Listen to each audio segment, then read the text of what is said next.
கனடாவில் பெண் ஒருவரை பொதுவெளியில் வைத்து தாக்கியதுடன் அநாகரிகமாக நடந்து கொண்ட இலங்கையைச் சேர்ந்த தமிழர் ஒருவர் கைது செய்யப்பட்டுள்ளார்.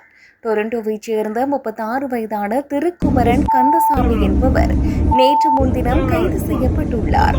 முஸ்லிம் பெண் ஒருவர் மீது தாக்குதல் நடத்திய குற்றச்சாட்டின் பேரில் அவர் கைது செய்யப்பட்டதாக தெரிவிக்கப்படுகிறது. டர்காம் பேருந்தில் ஹிஜாப் அணிந்த பெண்ணை தாக்கியதாக கூறப்படும் குற்றச்சாட்டில் தேடப்பட்டு வந்த நபரே இவ்வாறு கைது செய்யப்பட்டுள்ளார்.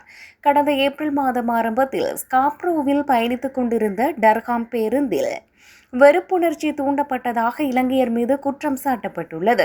சந்தேக நபர் பேருந்தில் இருந்தபோது பாதிக்கப்பட்டவரை அணுகி பல இழிவான மத எதிர்ப்பு கருத்துக்களை தெரிவித்ததாக கூறப்படுகிறது. சந்தேக நபர் பாதிக்கப்பட்டவரை தாக்கியதாகவும் சிறிது நேரம் கழித்து பேருந்தில் இருந்து இறங்கியதாகவும் போலீசார் தெரிவித்துள்ளனர்.